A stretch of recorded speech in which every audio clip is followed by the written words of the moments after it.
হাজার বছর মাটির নিচে চাপা থাকা ইতিহাসকে ভবিষ্যৎ প্রজন্মের জন্য সংরক্ষণের নতুন পদক্ষেপ নিয়েছে চীন। সিচুয়ান প্রদেশের বিশ্বখ্যাত সাংসিংতুই জাদুঘরে শুরু হয়েছে ৬০০-র বেশি প্রাচীন হাতির দাঁত আধুনিক সংরক্ষণাগারে সরানোর কাজ। কিভাবে উন্নত প্রযুক্তির মাধ্যমে সংরক্ষণ করা হচ্ছে এই অমূল্য প্রত্নসম্পদ, দেখে আসি প্রতিবেদনে।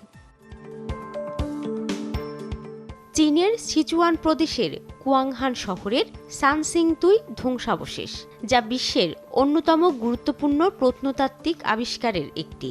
২০২০ থেকে ২০২২ সালে খনন কাজে এখানকার বলিদান কূপ থেকে মিলেছে ৬০০-র বেশি প্রাচীন হাতির দাঁত।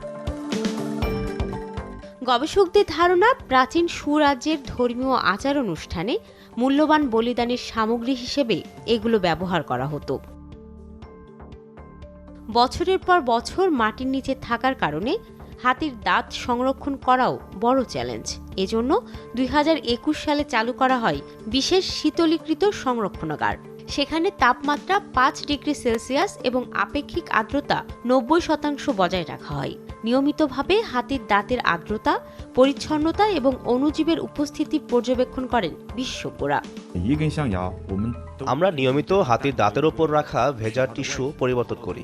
জীবাণুমুক্ত করার পর এগুলো দাঁতের গায়ে লাগানো হয় এবং আর্দ্রতা ধরে রাখতে প্লাস্টিক দিয়ে ঢেকে দেওয়া হয়। পাশাপাশি প্রতিদিন অণুজীব জনিত ক্ষতির পর্যবেক্ষণ করি আমরা। বিশেষজ্ঞদের মতে, সঠিক তাপমাত্রা ও আর্দ্রতা বজায় না রাখলে এসব প্রাচীন হাতির দাঁত দ্রুত নষ্ট হয়ে যেতে পারে। সে শঙ্কা রেখেই এবছর চালু করা হয়েছে আরও বড় ও আধুনিক সংরক্ষণাগার। প্রতিটি হাতির দাঁতের জন্য আলাদা সাপোর্ট তৈরি করে সিলযুক্ত বিশেষ বাক্সে নিরাপদে স্থানান্তর করা হচ্ছে। প্রথম ধাপে বেশ কিছু দাঁত সফলভাবে নেওয়া হয়েছে নতুন সংরক্ষণাগারে।